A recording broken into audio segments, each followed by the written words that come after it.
Hello friend, कैसे हैं आप सब। उम्मीद है कि आप सब अच्छे हैं, आप लोग की तैयारी अच्छी। चलो ठीक दोस्तों, आज हम 1 to 5 के लिए टायर 4 का प्रैक्टिस सेट नंबर 7 आप लोग से डिस्कस करने वाले हैं। तो वीडियो को लास्ट तक बनिएगा, और जो फ्रेंड चैनल पर पहली बार विजिट कर रहे हैं तो चैनल को सब्सक्राइब जरूर कर लीजिएगा। ठीक है, चलिए तो स्टार्ट करते हैं हम लोग सेट नंबर आपका 7। चलिए, ये रहा क्वेश्चन नंबर आपका 31 से। ठीक है, चलिए।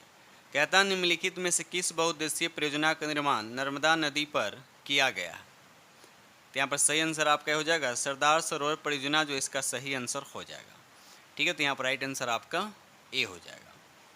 आगे बढ़ते हम लोग। क्वेश्चन नंबर यहाँ पे 32 कहता है भारतीय मानक समय IST ग्रीनविच मीन टाइम से कितना आगे। तो याद रखिए 5.5 घंटा आगे है। तो यहाँ पर राइट आंसर आपका क्या हो जाएगा 5 घंटा 30 मिनट, जो इसका सही आंसर हो जाएगा। ठीक है, चलिए आगे बढ़ते हम लोग अगले प्रश्न की तरफ। ये रहा अगला प्रश्न की क्वेश्चन नंबर आपका 33। कहता है कि अक्षांश का 1 डिग्री जो है लगभग कितने किलोमीटर के बराबर होता है। तो याद रखिए 111 किलोमीटर के लगभग बराबर होता है। अगर आपसे पूछा जाए कि दो देशांतर के बीच की अधिकतम दूरी कितना होता है, तो याद रखिए 111.23 किलोमीटर होता है। ये हो गया दो देशांतर के बीच की दूरी। ये हो गया 1 अक्षांश डिग्री में लगभग कितने किलोमीटर होता है, तो 111 किलोमीटर। ठीक है, चलिए विषुवत रेखा का अक्षांश कितना होता है, तो 0 डिग्री होता है। ये रहा अगला प्रश्न की क्वेश्चन नंबर आपका 34। कहता निम्नलिखित में से किसे विश्व के सर्वोच्च युद्ध क्षेत्र के रूप में जाना जाता है। तो यहाँ पर सही आंसर आपका सी हो जाएगा सियाचिन ग्लेशियर। याद रखिएगा सियाचिन ग्लेशियर, जो इसका सही आंसर हो जाएगा। ठीक है, चलिए आगे बढ़ते हम लोग अगले प्रश्न की तरफ। क्वेश्चन नंबर यहाँ पे 35। जवादी पहाड़ किस राज्य में है। जवादी पहाड़ जो है ये किस राज्य में, तो ये तमिलनाडु में है। ऊटी कहाँ है, तो ये नीलगिरी की पहाड़ी पे है। एक होता है सेन कोटा गैप, ये कार्डेमम की पहाड़ी पे स्थित है। तो ये सब चीज़ें जो है याद रखिएगा। ठीक है, पश्चिमी घाट को सह्याद्री के नाम से भी जाना जाता है। क्वेश्चन नंबर यहाँ 36 कहता है भारतीय इतिहास के किस काल को चित्रित धूसर मृतांड काल के रूप में भी जाना जाता है।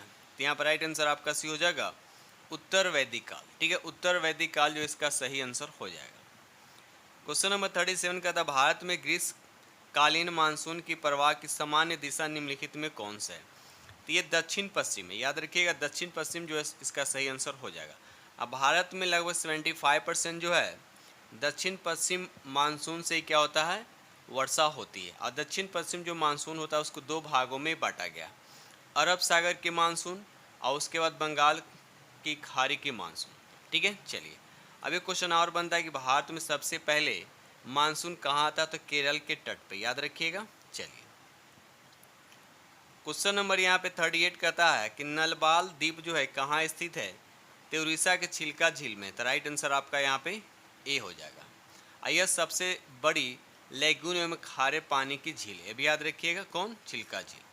ठीक है, चलिए आगे बढ़ते हैं हम लोग। क्वेश्चन नंबर यहाँ 39 कहते हैं इनमें कौन सी नीलगिरी पहाड़ियों की सबसे ऊंची चोटी पूछा। नीलगिरी पहाड़ी पर सबसे ऊंची चोटी तो दोदा बेटा। याद रखिए दोदा बेटा, इसकी ऊंचाई कितना है 2637। अगर आपसे पूछा है कि दक्षिण भारत की सर्वोच्च चोटी कौन है, तनाई मूदी, जो अन्नामलाई की पहाड़ पर स्थित है। ये 2695 मीटर है। ठीक है, आगे बढ़ते हैं। क्वेश्चन नंबर यहाँ 40 कहता है कि संघ लोक सेवा आयोग के किसी सदस्य का कार्यकाल निम्न में क्या होता है। तो यहाँ पर सही आंसर आपका ए हो जाएगा पद ग्रहण की तारीख से 6 वर्ष की अवधि या 65 वर्ष की आयु प्राप्त करने तक इनमें से जो भी पहले हो। तो राइट आंसर आपका यहाँ पे ए हो जाएगा। ठीक है, चलिए अब यहाँ से मैथ आ रहा, तो मैथ का तो वीडियो अलग से बना ही रहे हैं। ठीक है, चलिए क्वेश्चन नंबर यहाँ 46 कहता है कि 1940 से 41 में व्यक्तिगत सविनय अवज्ञा की नीति के द्वारा युद्ध प्रयासों का शांतिपूर्वक विरोध करने का निर्णय किसने दिया। तो महात्मा गांधी, जो इसका सही आंसर हो जाए। याद रखिए महात्मा गांधी जो है इसका सही आंसर हो जाएगा। ठीक है, आगे बढ़ते हम लोग। क्वेश्चन नंबर यहाँ 47 महात्मा गांधी कब भारतीय राष्ट्रीय कांग्रेस के अध्यक्ष बने थे। तो ये बने थे 1924 में। याद रखिए 1924 में बने थे। कहाँ के, बेलगांव की अध्यक्षता किए थे। ये कौन सा अधिवेशन था, तो 40वां अधिवेशन था, ये भी याद रखिएगा। ठीक है, चलिए आगे बढ़ते हम लोग अगले। 1916 में कौन किया था 1916 में अधिवेशन, तो अंबिका चरण मजूमदार। ठीक है, चलिए आगे बढ़ते हम लोग। क्वेश्चन नंबर यहाँ 48 कहता है महात्मा गांधी की हत्या नाथूराम गोडसे ने निम्नलिखित में से किस तिथि को किया था। तो यहाँ पर सही आंसर आपका सी हो जाएगा 30 जनवरी 1948। याद रखिए 30 जनवरी 1948। और कहाँ किया था, तो नई दिल्ली के बिरला हाउस में गांधी जी की हत्या कर दिया गया था। ठीक है, महात्मा गांधी जी का जन्म कब हुआ था, तो 2 अक्टूबर 1869। चलिए आगे बढ़ते हैं हम लोग। क्वेश्चन नंबर यहाँ 49 कहता है किस वर्ष में भारत के गवर्नर जनरल को वायसराय की उपाधि दी गई। तो यहाँ पर सही आंसर आपका हो जाएगा, आपका बी हो जाएगा 1858। याद रखिए 1858 अधिनियम के तहत। ठीक है, तो यहाँ पर राइट आंसर आपका क्या हो जाएगा, आपका बी हो जाएगा। प्रथम भारत के प्रथम वायसराय कौन थे, भी याद रखिएगा, लॉर्ड कैनिंग। ठीक है, क्वेश्चन नंबर यहाँ 50 कहता है शिवाजी के मंत्रिमंडल यानी अष्टप्रधान में विदेश मंत्री को क्या कहा जाता था। आपको बताना है विदेश मंत्री को क्या कहा जाता था। तो यहाँ पर राइट आंसर आपका सी हो जाएगा, सुमंद जो इसका सही आंसर हो जाएगा। ठीक है, क्वेश्चन नंबर यहाँ 51 कहता है 1946 में नौ सैनिक विद्रोह के बहादुरों को आत्मसमर्पण के लिए किसने तैयार किया था। तो यहाँ पर सही आंसर आपका सी हो जाएगा, जिन्ना और पटेल जो इसका सही आंसर हो जाएगा। याद रखिए जिन्ना और पटेल जो है इसका सही आंसर हो जाएगा। ये अगला प्रश्न की क्वेश्चन नंबर आपका 52। रॉयल सोसाइटी ऑफ लंदन का फेलो बनने वाला सबसे पहला भारतीय कौन था। तो यहाँ पर राइट आंसर आपका भी हो जाएगा MC वाडिया। याद रखिए MC वाडिया जो है इसका सही आंसर हो जाएगा। क्वेश्चन नंबर 53 कांग्रेस की किस तिथि को पूर्ण स्वतंत्रता दिवस मनाया। तो यहाँ पर राइट आंसर आपका भी हो जाएगा 26 जनवरी 1930। याद रखिए 26 जनवरी 1930 जो है इसका सही आंसर हो जाएगा। ठीक है, आगे बढ़ते हैं। क्वेश्चन नंबर यहाँ 54 कहता निम्न में कौन सा संगठन ब्रह्मा समाज के विरुद्ध है। बताइए ब्रह्मा समाज के विरुद्ध है। तो यहाँ पर राइट आंसर आपका हो जाएगा धर्म सभा। याद रखिएगा धर्म सभा जो है इसका सही आंसर हो जाएगा। ठीक है, चलिए अब धर्म सभा, यहाँ धर्म सभा के संस्थापक कौन है, तो याद रखिए राधा कांत देव। याद रखिएगा राधा कांत देव। ठीक है, चलिए ब्रह्मा समाज के संस्थापक कौन थे, राजा राम मोहन राय। चलिए आगे बढ़ते हम लोग। क्वेश्चन नंबर यहाँ 55 कहता है कि स्वामी दयानंद सरस्वती ने प्रथम आर्य समाज 1875 में कहाँ स्थापित किया था। सबसे पहले तो याद होना चाहिए आर्य समाज की स्थापना 1875 में हुआ था, किसके द्वारा, दयानंद सरस्वती के द्वारा। अभी पूछा जा रहा है कि कहाँ हुआ था, तो ये मुंबई में हुआ था, यानी मुंबई इसका सही आंसर आपका ए हो जाएगा। और 1873 में आर्य समाज का मुख्यालय कहाँ बनाया गया, तो लाहौर बनाया गया। क्वेश्चन नंबर यहाँ 56 कहता है नौजवान सभा नामक क्रांतिकारी संगठन की स्थापना भगत सिंह द्वारा किस वर्ष किया गया था। भगत सिंह द्वारा किस वर्ष किया गया था, तो याद रखिए राइट आंसर आपका सी हो जाएगा 1926। ठीक है, चलिए आगे बढ़ते हम लोग। ये रहा अगला प्रश्न की क्वेश्चन नंबर आपका यहाँ पर 57। किस मराठा अंग की राजधानी इंदौर थी। तो यहाँ पर सही आंसर आपका सी हो जाएगा होलकर। याद रखिएगा होलकर जो इसका सही आंसर हो जाएगा। क्वेश्चन नंबर यहाँ पे 58 निम्नलिखित में से बिहार के किस जिले की सीमा गंगा को स्पर्श नहीं करती है। गंगा को स्पर्श नहीं करती, दरभंगा जो है यहाँ पे ये गंगा को स्पर्श नहीं करती है। तो बिहार के कितने जिले जो बिहार कितने जिले जो गंगा से स्पर्श करती है, तो याद रखिएगा 12 जिले जो हैं जो गंगा को से क्या करती है, स्पर्श करती है। ठीक है, गंगा नदी की बिहार में कुल लंबाई कितना है, तो याद रखिए 445 किलोमीटर। चलिए आगे बढ़ते हैं हम लोग। क्वेश्चन नंबर यहाँ 58 कहता है निम्नलिखित में से बिहार के किस जिले की सीमा, हाँ अभी हमने डिस्कस कर दिया। चलिए आगे बढ़ते हैं हम लोग। क्वेश्चन नंबर यहाँ 59 कहता है कि वायसराय की कार्यकारी परिषद में शामिल होने वाले प्रथम भारतीय कौन थे। तो यहाँ पर सही आंसर आपका सी हो जाएगा सत्येंद्र प्रसन्ना सिंह। याद रखिए सत्येंद्र प्रसन्ना सिंह जो है इसका सही आंसर हो जाएगा। क्वेश्चन नंबर 60 कहता है गोदावरी डेल्टा जो है किस राज्य में पड़ता है। तो यहाँ पर सही आंसर आपका बी हो जाएगा आंध्र प्रदेश। याद रखिएगा आंध्र प्रदेश जो इसका सही आंसर हो जाएगा। अगर महानदी डेल्टा की बात करते हैं उड़ीसा में स्थित है। कृष्ण डेल्टा कहाँ है, ये आंध्र प्रदेश में है। और कावेरी डेल्टा कहाँ आती है, तमिलनाडु में। कावेरी डेल्टा कहाँ आती है, तमिलनाडु में। तो सब आप याद रखिएगा। आगे बढ़ते हम लोग, यहाँ से मैथ स्टार्ट है। ठीक है, चलिए क्वेश्चन नंबर यहाँ 71 कहता है प्राक्कलन समिति में राज्यसभा से कितने सदस्य होते हैं, बताइए। तो यहाँ पर राइट आंसर आपका ये हो जाएगा, प्राक्कलन समिति में राज्यसभा का कोई सदस्य नहीं होता है, इसमें सिर्फ लोकसभा का सदस्य होता है। किसका? लोकसभा का। इसमें कितने सदस्य होते हैं? तो 30 होते हैं। ठीक है, तो यहाँ पर राइट आंसर आपका, अगर क्वेश्चन के राज्यसभा पूछा तो यहाँ पर राइट आंसर आपका ई हो जाएगा। तो राष्ट्र इसमें याद रखिए, प्राक्कलन समिति में सिर्फ लोकसभा के सदस्य होते हैं और कितने होते हैं? तो 30 होते हैं। अगर यहीं आपसे पूछता लोक लेखा समिति पूछता, लोक लेखा समिति अगर पूछता तो उसमें टोटल 22 सदस्य होते हैं, जिसमें से 15 सदस्य जो होता है लोकसभा का होता है और 7 सदस्य होता है राज्यसभा का होता है। ठीक है, और ये प्राक्कलन समिति और लोक लेखा समिति सभी का कार्यकाल जो होता है 1 साल का होता है। चलिए आगे बढ़ते हैं हम लोग। क्वेश्चन नंबर 72 कहता है, विशेष परिस्थितियों में लोकसभा और राज्यसभा की संयुक्त बैठक का प्रावधान भारतीय संविधान के किस अनुच्छेद में किया गया? तो यहाँ पर राइट आंसर आपका भी हो जाएगा अनुच्छेद 108। याद रखिएगा, अनुच्छेद 108 जो है इसका सही आंसर हो जाएगा। आज संयुक्त अधिवेशन बुलाता कौन है? तो याद रखिए, राष्ट्रपति के द्वारा। ठीक है, और अभी तक भारत के इतिहास में कितने बार संयुक्त अधिवेशन हुआ है पहले भी हम डिस्कस कर चुके हैं, तो याद रखिए 3 बार अभी तक संयुक्त अधिवेशन हो चुका है। ठीक है, चलिए आगे बढ़ते हैं हम लोग। क्वेश्चन नंबर यहाँ 73 कहता है, दल परिवर्तन के आधार पर सदन के किसी सदस्य के निर्हता संबंधी प्रश्न का निर्णय का अधिकार निम्न में से किसके पास है? तो यहाँ पर राइट आंसर आपका सी हो जाएगा, संबंधित सदन के अध्यक्ष और सभापति के पास। तो राइट आंसर आपका सी हो जाएगा। क्वेश्चन नंबर 74 कहता है, सर्वोच्च न्यायालय के मुख्य न्यायाधीश, संघ लोक सेवा आयोग के अध्यक्ष और मुख्य निर्वाचन आयुक्त भारत के नियंत्रक एवं महालेखा परीक्षक पदों में वरीयता क्रम में सबसे उच्च क्रम पे कौन सा पद है? कौन सा पद उच्च पे है? तो इस ऑप्शन की ओर यहाँ पर राइट आंसर आपका ए हो जाएगा, सर्वोच्च न्यायालय के मुख्य न्यायाधीश। लेकिन आपसे पूछा जाएगा कि सबसे सर्वोच्च पद कौन सा है, किसका है? तो राष्ट्रपति का हो जाएगा, उसके बाद उपराष्ट्रपति, उसके बाद प्रधानमंत्री, उसके बाद राज्य के राज्यपाल। ठीक है, चलिए आगे बढ़ते हैं हम लोग। ये रहा अगला प्रश्न की क्वेश्चन नंबर आपका यहाँ पे, क्वेश्चन नंबर आपका यहाँ पर 75 कहता है, किसी राज्य में विधान परिषद के सृजन के लिए सृजन के निम्नलिखित में से कौन सा कथन, कौन सा आवश्यक शर्त आपको होना चाहिए? बताइए आपको कौन सा शर्त सही है?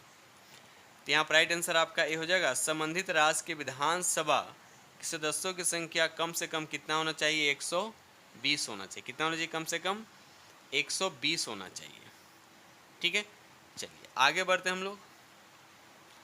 क्वेश्चन नंबर यहाँ 76 कहता है, भारत के प्रथम लोकसभा की अवधि निम्न में कौन थी? तो यहाँ पर राइट आंसर आपका ये हो जाएगा, अप्रैल 1952 से अप्रैल 1957 जो है इसका सही आंसर हो जाएगा। प्रथम लोकसभा का पहली बैठक कब हुआ था? तो 13 मई 1952 को हुआ था। प्रथम लोकसभा के प्रथम अध्यक्ष कौन थे? तो जीवी मावलंकर हो जाएगा। अगर प्रथम उपाध्यक्ष पूछा जाएगा तो MN अयंगर हो जाएगा। क्वेश्चन नंबर यहाँ 77 कहता है कि भारत का नियंत्रक एवं महालेखा परीक्षक पद एवं उससे संबंधित शर्तों का उल्लेख भारतीय संविधान के किस अनुच्छेद में है? तो यहाँ पर पहले ऑप्शन हो जाएगा अनुच्छेद 148 जो इसका सही आंसर हो जाएगा। क्वेश्चन नंबर 78 कहता है, निम्न में से कौन सी भाषा संविधान की 8वीं सूची से संबंध नहीं है? बताइए। तो यहाँ पर राइट आंसर आपका सी होगा, राजस्थानी नहीं है। ठीक है, तो भारतीय संविधान के 8वीं सूची में कुल कितनी भाषा? तो याद रखिएगा 22 भाषा है। ठीक है, चलिए पहले मूल संविधान में कितनी भाषा था? तो याद रखिएगा 14 भाषा था। उसके बाद संविधान संशोधन 21वां संविधान संशोधन 1967, उसके बाद 71वां संविधान संशोधन कब हुआ? तो 1992, और 92वें संविधान संशोधन हुआ था 2003। इसके तहत संविधान में भाषाओं को जोड़ा गया था। तो 1967 में कौन सी भाषा जोड़ा गया था? सिंधी को। 71वें संविधान संशोधन बाद इसमें 3 भाषा को जोड़ा गया था। कौन कौन सा? कोंकणी, मणिपुरी और नेपाली। 92वें संविधान संशोधन में 4 भाषा को जोड़ा गया था, इसमें बोडो, डोगरी, मैथिली और संथाली। ठीक है, चलिए क्वेश्चन नंबर यहाँ पे 79 कहता है, भारत में विधानसभा चुनाव में उपयुक्त में से कोई नहीं यानी नोटा का विकल्प का पहली बार इस्तेमाल कब किया गया था? तो यहाँ पर राइट आंसर आपका सी हो जाएगा नवंबर 2013 में। याद है नवंबर 2013 में, और ये विधानसभा के चुनाव में यूज़ किया गया था। ठीक है, चलिए क्वेश्चन नंबर यहाँ पे 80 कहता है कि लोकसभा अध्यक्ष निम्न में से किसे त्याग पत्र सौंप कर पद मुक्त हो सकता है? तो याद है कि लोकसभा के उपाध्यक्ष को, और उपाध्यक्ष किसको देगा, लोकसभा के अध्यक्ष, यानी दोनों एक दूसरे को दे सकते हैं। ठीक है, चलिए अब यहाँ पर देखिए लोकसभा की बात किया जाए तो लोकसभा का अध्यक्ष और उपाध्यक्ष का पद का उल्लेख जो है अनुच्छेद 53 में है।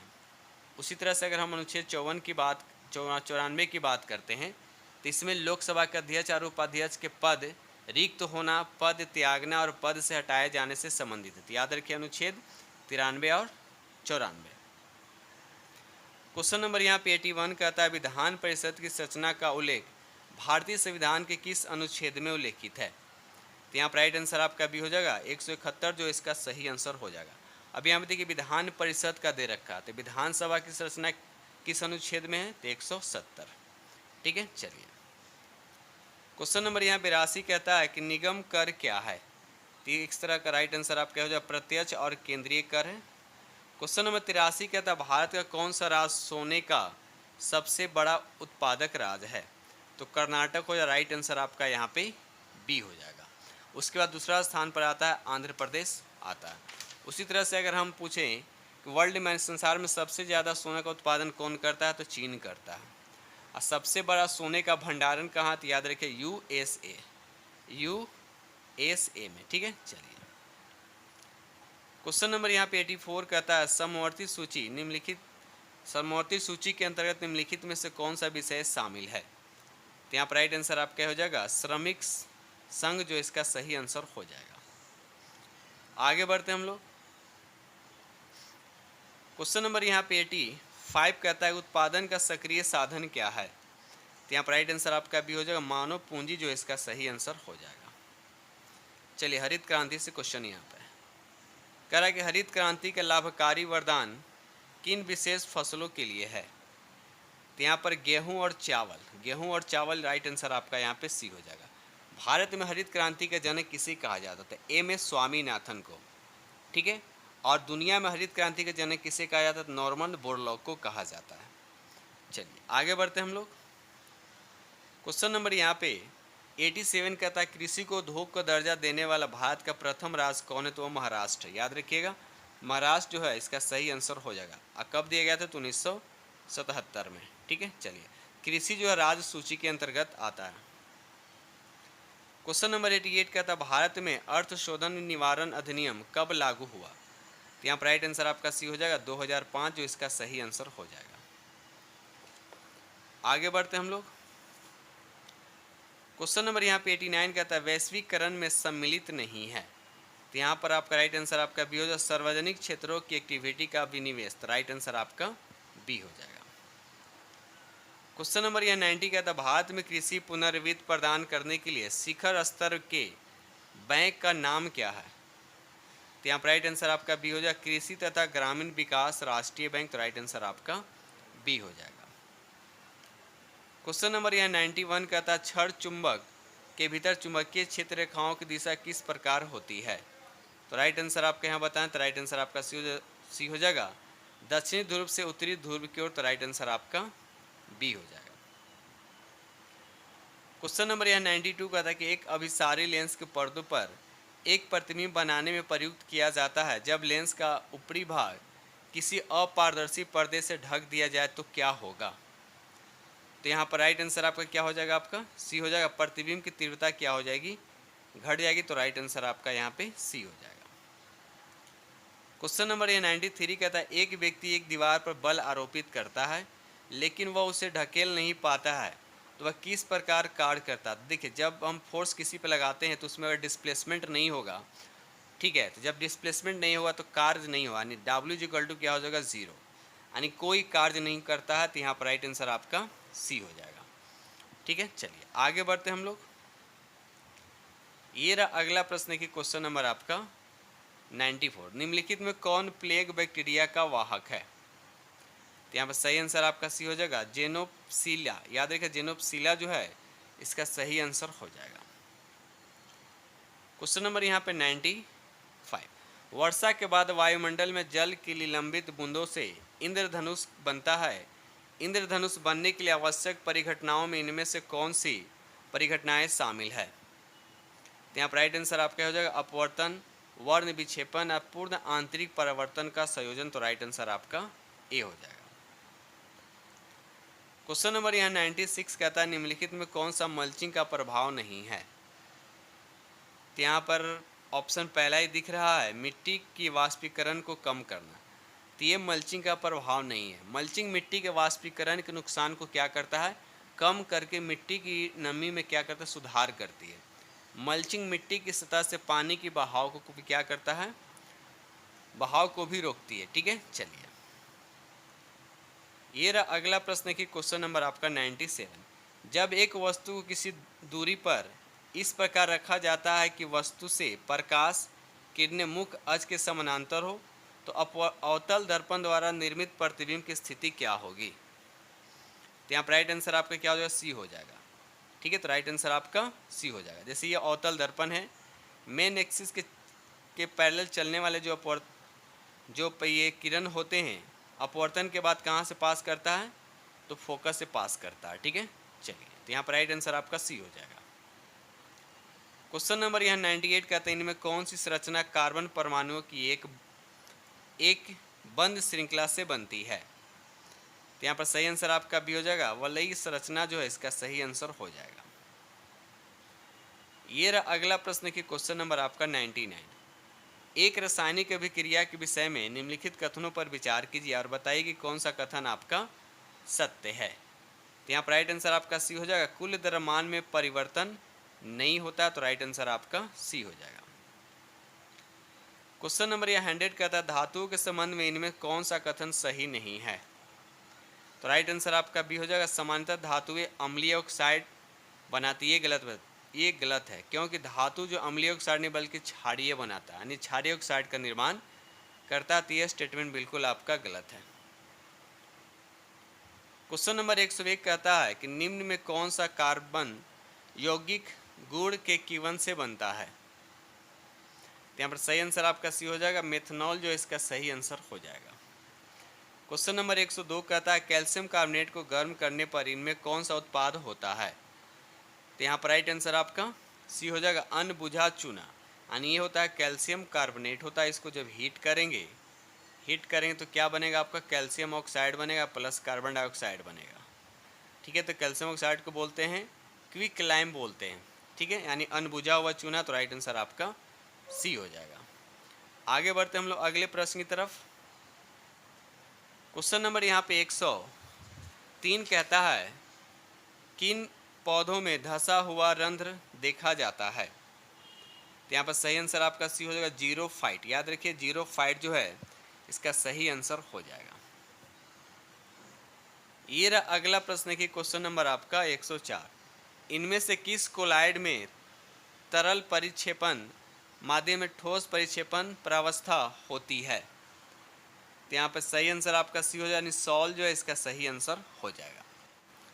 मानव में उत्सर्जन तंत्र के सही अनुक्रमित क्रम की पहचान कीजिए। तो यहाँ पर राइट आंसर आपका क्या हो जाएगा, तो राइट आंसर आपका यहाँ पे ए हो जाएगा, ब्रिक, उसके बाद मूत्रवाहिनी, उसके बाद मूत्राशय, उसके बाद मूत्र मार्ग। तो राइट आंसर आपका यहाँ पे ए हो जाएगा। ये रहा अगला प्रश्न की क्वेश्चन नंबर 106। पादप कोशिकाओं में कोशिका भित्ति क्यों पाई जाती है। तो यहाँ पर राइट आंसर आपका ए हो जाएगा, क्योंकि कोशिका भित्ति विभिन्न पर्यावरण कारकों से पादप कोशिकाओं को क्या करती है, तो रक्षा करती है। तो राइट आंसर आपका ए हो जाएगा। क्वेश्चन नंबर 107 कहता है रक्त के द्रव मैट्रिक्स को क्या कहा जाता है। तो यहाँ पर सही आंसर आपका सी हो जाएगा, उसको प्लाज्मा कहते हैं। क्या कहते हैं, प्लाज्मा, जो इसका सही आंसर हो जाएगा। ठीक है, चलिए क्वेश्चन नंबर यहाँ पर 108। क्वेश्चन नंबर 108 कहता है निम्नलिखित में कौन सा महिला प्रजनन प्रणाली का हिस्सा नहीं है, बताइए। तो यहाँ पर राइट आंसर आपका ए हो जाएगा, वास डेफरेंस जो है ये महिला प्रजनन प्रणाली का हिस्सा नहीं है। तो राइट आंसर आपका ए हो जाएगा। Question number 109। पराग कण को वर्तिकाग्र पर स्थानांतरित करने के बाद सबसे पहले उसका क्या होता है। तो यहाँ पर राइट आंसर आपका सी हो जाएगा, यह नाभिक को बीजांड में स्थानांतरित करने के लिए एक नलिका विकसित करता है। तो राइट आंसर आपका यहाँ पे सी हो जाएगा। Question number 110। एड्स रोग किसके कारण होता है। तो सही आंसर आपका ये हो जाएगा, ये विषाणु के कारण होता है। याद रखिए विषाणु के कारण क्या होता है, एड्स रोग होता है।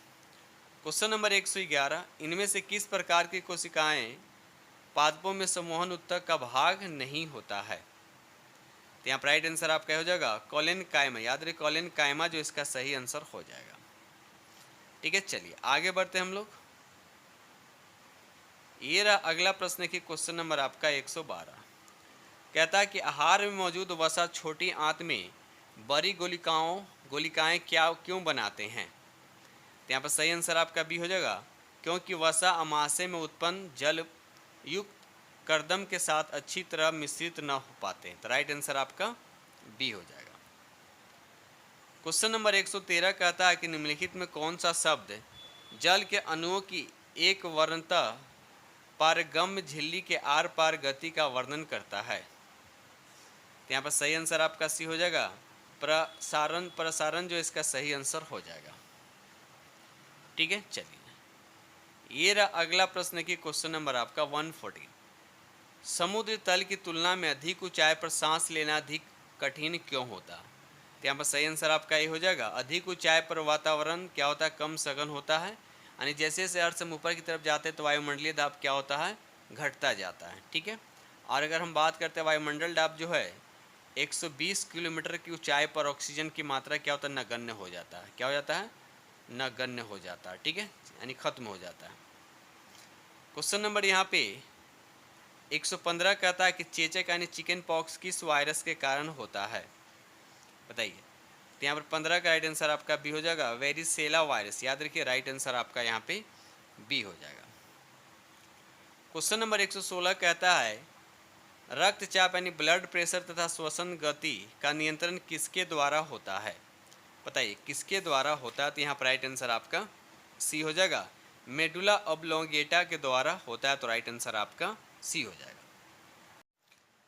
क्वेश्चन नंबर यहाँ पे 117 कहता है कि स्वपोषियों की कुछ अभिलाक्षणिक विशेषताएं नीचे दी गई है, दिए गए कथनों में से कौन सा स्वपोषियों के संबंध में गलत है? बताइए। तो यहाँ पे 17 का राइट आंसर आपका क्या हो जाएगा, आपका सी हो जाएगा, तुरंत उपयोग न की जाने वाले कार्बोहाइड्रेट ग्लाइकोजन के रूप में संग्रहित हो जाते थे। इसका राइट आंसर है, यानी आपसे पूछा जा रहा है इसमें गलत कौन है, तो राइट आंसर आपका यहाँ पे सी हो जाएगा। ठीक है, चलिए आगे बढ़ते हम लोग। क्वेश्चन नंबर यहाँ पे 118 का था निम्न में कौन सा ऊर्जा का एक पारंपरिक स्रोत है?